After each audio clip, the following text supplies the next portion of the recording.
ଆମର ଯେତେବେଳେ ମାର୍ଚ୍ଚ 29 ପରେ ହୁଁ ଶନି ମୀନ ରାଶି କି ଗୋଚର ହେଲେ ବହୁତ ଗୁଡେ ଟିଭି ଡିବେଟ ରେ ବି ମୁଁ କହିଛି ଏଇ 2.5 ବର୍ଷ ଲଗଭଗ ଯୋଉ ଆସିବ ଅପକମିଂ 2.5 ବର୍ଷ ଯୋଉଟା ଚାଲିଛି ଏବେ ଆଜ୍ଞା ଅପ୍ ଟୁ ଜୁନ 3, 2027 ପର୍ଯ୍ୟନ୍ତ ଆ ଯୋଉ ଅନ୍ତର୍ଦେଶୀୟ ମାନେ ଯୋଉ କନଫ୍ଲିକ୍ଟ ଲାଗି ରହିବ।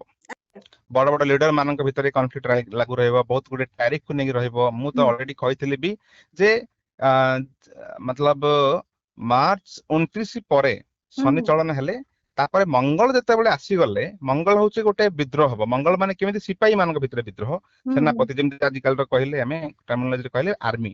ତ ଆର୍ମି ଆର୍ମି ବା ଏଇ ଆତଙ୍କବାଦୀ ଏଇ ଟାଇପ ର କିଛି ଗୋଟେ ମାନେ ଅଘଟଣ ଘଟିବ କେବେଠୁ ନା ଏପ୍ରିଲ 14 ରୁ ମେ 18 ଭିତରେ ଡେଫିନେଟଲି ଘଟିବ। ହୁଁ, ଏପ୍ରିଲ 14 ରୁ ମେ 18 ଭିତରେ 18 ଭିତରେ କଣ ହଁ। ସାର୍ ତ ଯୁଦ୍ଧ ଏବେ ହେଇପାରେ? ଯେହେତୁ ଯେହେତୁ ହଁ ମଙ୍ଗଳଙ୍କର ଚଳନ ବି ହେଇଛି ମାନେ ଗୋଚର ବି ହେଇଛି ହୁଁ ଏବଂ ରାହୁ ଅଲରେଡି ଅଛନ୍ତି ମୀନରେ। ହୁଁ ହୁଁ, ତ ସେ ଦୃଷ୍ଟିରୁ ଏଇଟା ଗୋଟେ ସିଚୁଏସନ ଟା କ୍ରିଏଟ କରୁଛି ଯୋଉଟା କି ଦେଶ ଦେଶ ଭିତରେ ଗୋଟେ କନଫ୍ଲିକ୍ଟ ହବ। ଆଉ ଆତଙ୍କବାଦୀ ଏବେ ବଢିବେ ଯେହେତୁ 12 ନମ୍ବର ମାନେ ବର୍ଡର ର ଘର। ହୁଁ ମୀନ ରାଶି ହଉଛି 12 ନମ୍ବର ରାଶି ହୁଁ ଲାଷ୍ଟ ରାଶି। ସେଇ ଦୃଷ୍ଟିରୁ ସବୁବେଳେ ବର୍ଡର ନେଇକରି ଫାଇଟ ବି ହବ। ଦେଶ ଦେଶ ମଧ୍ୟରେ ଫାଇଟ ହୁଁ ହବ। ଅଧିକ ସଂଖ୍ୟାରେ ମୃତ୍ୟୁ ଘଟିବ ଏବଂ ଟ୍ରେନ ଆକ୍ସିଡେଣ୍ଟ ବି ହବ। ହୁଁ, ଏବେ ଗୁଡାକ ଏବେ ବହୁତ ଗୁଡେ ବିଦ୍ୱାନ ବହୁତ ଗୁଡେ ହୁଁ ନ୍ୟୁମରୋଲୋଜିଷ୍ଟ ଏଣ୍ଡ ଜ୍ୟୋତିର୍ବିଦ ବହୁତ ମାନେ ସରକାରଙ୍କୁ ବି ଦେଇଛନ୍ତି ଲେଖିକି ଯେ ଯେତିକି ସବୁ ଟ୍ରେନ ଟ୍ରାକ୍ ହେଇଛି ତାକୁ ମୋଡିଫାଇ କରନ୍ତୁ। ସେ ସବୁ ଠିକ କରନ୍ତୁ। ଟ୍ରେନ ଗୁଡାକୁ ମେଣ୍ଟେନାନ୍ସ ଠିକ କରାନ୍ତୁ କାହିଁକି ନା ବହୁତ ଆକ୍ସିଡେଣ୍ଟ ହେବାର ସମ୍ଭାବନା ଅଛି ଏବେ। ତେବେ ତ ଆପଣ କହୁଛନ୍ତି ଆଗକୁ ଟ୍ରେନ ଦୁର୍ଘଟଣା ଆହୁରି ବଢିବ? ମେ 18 ଭିତରେ ବଢିବ। ତା ପୂର୍ବରୁ ଆମକୁ ସଜାଗ ରହିବାକୁ ପଡିବ। ଆଚ୍ଛା, ବୁଝିଲେ ନା? ଏପ୍ରିଲ ଆପଣଙ୍କର ଡେଡଲାଇନ କେବେ କଣ ରହୁଛି? ମୁଁ ଏପ୍ରିଲ କହୁଛି ମେ ହଁ 18 ପର୍ଯ୍ୟନ୍ତ ଯେହେତୁ ରାହୁ ରହୁଛି ମୀନ ରାଶିରେ ମାନେ କେବେରୁ କେବେ? ଏପ୍ରିଲ 14 ଯୋଉଟା କି ଚାଲିଛି ଏବେ ଅଲରେଡି ଆଜ୍ଞା ଚାଲିଛି। ଏପ୍ରିଲ ଏବେ 14 ରୁ ଆରମ୍ଭ ମେ ହେଇଯାଇଛି। 18 ହୁଁ ହୁଁ ଆଜ୍ଞା ହୁଁ। ହୁଁ ତ ମେ 18 ଭିତରେ ଆପଣଙ୍କର ଇଣ୍ଟେନ୍ସିଟି ଅଧିକ ହବ। ତ ହଁ ସେ ଦୃଷ୍ଟିରୁ ତା ପ୍ରତି ପ୍ରିକସନ୍ସ ନେବା ଦରକାର। ଆଉ ମେ 18 ଭିତରେ ସରକାର ବି ନିଶ୍ଚୟ ଗୋଟେ ମାନେ ତାଙ୍କୁ ଜବାବ ଦେବେ ଡେଫିନେଟଲି। ମାନେ ତେବେ ଭାରତ କଣ ଆମେ ସରକାର ବି ଦେଖିବା କି ଆଗକୁ ଗୋଟେ ଭୟଙ୍କର ଯୁଦ୍ଧ ହବ? ଭାରତ ଡେଫିନେଟଲି ମୁଁ ପାକିସ୍ତାନ ଉପରେ ଏକ ଅଲରେଡି ଷ୍ଟ୍ରଙ୍ଗ ଆକ୍ସନ ନବ? Yes yes yes. ହଁ ମୁଁ ଯେତେବେଳେ ଶୀତାଂଶୁ ବାବୁ ବି ଆପଣଙ୍କ ଚ୍ୟାନେଲରେ ପଚାରିଥିଲେ ଆପଣ ବି ହୁଁ ବୋଧେ ପଚାରିଥିଲେ ଆଜ୍ଞା 30 ବର୍ଷ ପୂର୍ବେ ବି ଏମିତି ଗୋଟେ ଘଟଣା ଘଟିଥିଲା ଲଗଭଗ ଯେତେବେଳେ ମୀନ ରାଶିକି ଆସନ୍ତି କାର୍ଗିଲ ଯୁଦ୍ଧ ବି ସେଇ ସମୟରେ ହେଇଥିଲା। ହୁଁ ତା ପୂର୍ବରୁ 1966 ରେ ଇଣ୍ଡିଆ ପାକିସ୍ତାନ ଯୁଦ୍ଧ ବି ହେଇଥିଲା। ହୁଁ ଏବେ ଦେଖନ୍ତୁ ଏବେ ସବୁ ଇରାନ ବି ଯୁଦ୍ଧ ଘୋଷଣା କରିବ। ଡେଫିନେଟଲି ଇସ୍ରାଏଲ ବି ଆଟାକ କରୁଛି ପାଲେଷ୍ଟାଇନ ଉପରେ। ତ ହୁଁ ଏସବୁ ଧୀରେ ଧୀରେ ଏବେ ଆରମ୍ଭ ମାନେ କ୍ଷିପ୍ର ଗତିରେ ହବ। ଯୋଉଟା ଆରମ୍ଭ ହେଇଥିଲା ଏବେ ସେଟାର ମାନେ ଚରମ ସୀମାରେ ସବୁ ପହଞ୍ଚିବେ ଏବେ।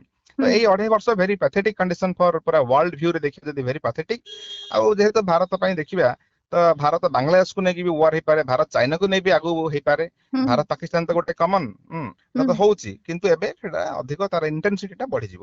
ତ ମେ 18 ଭିତରେ ଡେଫିନେଟଲି ଇଣ୍ଡିଆ ମାନେ ଗୋଟେ ନେସେସରୀ ଆକ୍ସନ ନବ। ତେବେ ପାକିସ୍ତାନ ପାଇଁ କଣ ସବୁ ଆଗକୁ ବିପଦ ଆସିବ? କଣ ଆପଣଙ୍କର ଗଣନା କଣ କହୁଛି? ଦେଖନ୍ତୁ ପାକିସ୍ତାନ ପ୍ରତି ତ ବିପଦ ଇଣ୍ଡିଆ ତ ତାର ମାନେ ପାଲଟା ଜବାବ ଦବ ହିଁ ଦବ।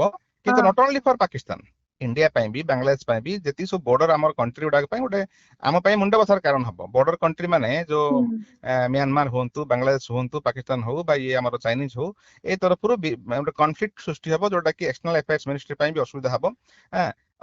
ଅଦର କଣ୍ଟ୍ରିଜ ବି ଅଦର ମାନେ ୟୁରୋପିଆନ କଣ୍ଟ୍ରିଜ ବି ବହୁତ ପ୍ରେସର ଆସିବ ଏବେ। ତ ୱାନ୍ ଟାଇପ ଅଫ ମାନେ ଯୁଦ୍ଧ କାଳୀନ ସ୍ଥିତି ସୃଷ୍ଟି ହେଇଯିବ। ତେବେ ଧୀରେ ଆଜି ଧୀରେ ଏବେ ଯେମିତି ଆରମ୍ଭ ହେଇଛି ଇଣ୍ଟେନ୍ସିଟି ବହୁତ ବଢିବ। ଇଣ୍ଟେନ୍ସିଟି ଆହୁରି ବଢିବ। ତେବେ ୟେସ୍। ଆଜି ଯେତେବେଳେ ରକ୍ଷା ମନ୍ତ୍ରୀ ଆମର ରାଜନାଥ ସିଂ କହୁଥିଲେ ଯେ ଯୋଉମାନେ ଷଡଯନ୍ତ୍ରକାରୀ ସେମାନଙ୍କୁ ଉଚିତ ଜବାବ ଦିଆଯିବ, ମୋଦି କଣ ଏଇ ଯୋଉ ପ୍ରୋବ୍ଲେମ ଏଇ ଯୋଉ ହଉଛି ଭୟଙ୍କର ପରିସ୍ଥିତି ଯୋଉ ସୃଷ୍ଟି ହେଇଛି ତାକୁ ସାମ୍ନା କରିପାରିବେ? ଠିକ ଜବାବ ଦେଇପାରିବେ ତ ପାକିସ୍ତାନକୁ? ବିଲକୁଲ ବିଲକୁଲ ହୁଁ ଦେବେ ନିଶ୍ଚୟ। ଆଗରୁ ବି ଦେଇଛନ୍ତି ପୁଲୱାମାରେ ଆପଣ ଦେଖିଥିବେ ଆଜ୍ଞା ଦେଇଛନ୍ତି ବି ହୁଁ ସର୍ଜିକାଲ ଷ୍ଟ୍ରାଇକ ବି ହେଇଛି। ହୁଁ ଏଇଟା ବି one type of air strike surgical strike ର ଗୋଟେ ସମ୍ଭାବନା ଦିଶୁଛି। ହଁ କୁହାଯାଉଛି ଡେଫିନେଟଲି ପୁଣି ହବ। ଥରେ ହଁ ନିହାତି ଭାବେ ପୁଣି ଥରେ କଣ ଏୟାର ଷ୍ଟ୍ରାଇକ ହବ? ସେଇଟା ହିଁ ତ ମୁଁ କହୁଛି ସର୍ଜିକାଲ ଷ୍ଟ୍ରାଇକ ଏଗେନ ହବ। ହୁଁ ଯେମିତି ଉରି ଉପରେ ବି ଆଟାକ ହେଇଥିଲା ତାପରେ ବି ସର୍ଜିକାଲ ଷ୍ଟ୍ରାଇକ ହେଇଥିଲା। ତ ଆଜ୍ଞା ଏଇଟା ଡେଫିନେଟଲି ତାର ଗୋଟେ ମାନେ ରିପିଟେଡ ଗୋଟେ ନିଶ୍ଚୟ ଜବାବ ଦିଆଯିବ। ପୁଣି ଥରେ ଏସବୁ ଦେଖିବାକୁ ମିଳିବ।